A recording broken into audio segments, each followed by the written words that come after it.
আপনার স্ত্রী যখন কোনো কষ্টের কথা বলে তখন সে কোনো ঝগড়া চায় না, বিচার চায় না, মতামত চায় না।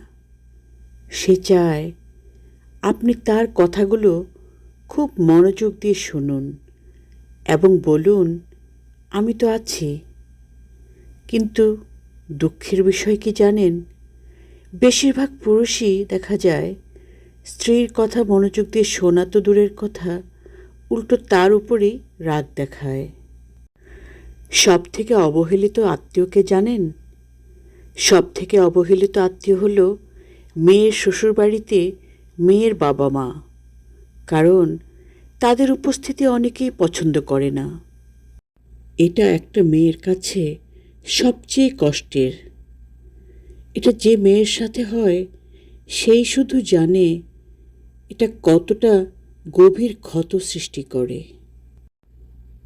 মনের কথা শুনুন।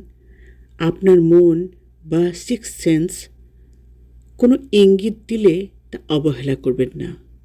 বেশিরভাগ সময়ই মনের ধারণাই সঠিক হয়। ওজন কমানোর জন্য খাবার বাদ দেবেন না। কম খাওয়ার চেয়ে পুষ্টিকর ও স্বাস্থ্যকর খাবার খাওয়া খুবই জরুরি। কিছু টাকা সবসময় নিজের কাছে আলাদা করে লুকিয়ে রাখুন। কঠিন বা জরুরি সময়ে এই জমানো টাকাই বড় ভরসা। যে কাজটি আপনি করতে চান না, সরাসরি না করে দিন। কাউকে খুশি করার দায় আপনার নেই, আর এর জন্য কোনো কৈফিয়তও দিতে হবে না। কেউ আপনার চেহারা বা বডি শেপ নিয়ে মজা করে মন্তব্য করলেও মুখ বুজে থাকবেন না। শুরুতেই কড়া জবাব দিন। যদি আপনি মেকআপ করতে পছন্দ করেন, সারাদিন যত ক্লান্তিই থাকুক, রাতে মেকআপ না তুলে ঘুমাবেন না। আপনার ত্বক ভালো ও সতেজ থাকবে। একা থাকতে বা নিজের সাথে সময় কাটাতে শিখুন। এটি নিজেকে আরও মানসিক শক্তিশালী করার দারুণ এক উপায়।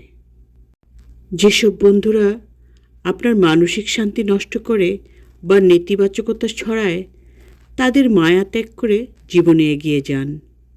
লোক দেখানো অতি ভদ্রতা বা কৃত্রিম মিষ্টি ব্যবহারের চেয়ে নিজের মতো সৎ, বাস্তববাদী এবং স্পষ্টভাষী হওয়া অনেক ভালো। সবার কাছে ভালো সাজার দরকার নেই। গোপনীয়তা বজায় রাখুন। অন্ধবিশ্বাস এখানে মারাত্মক হতে পারে।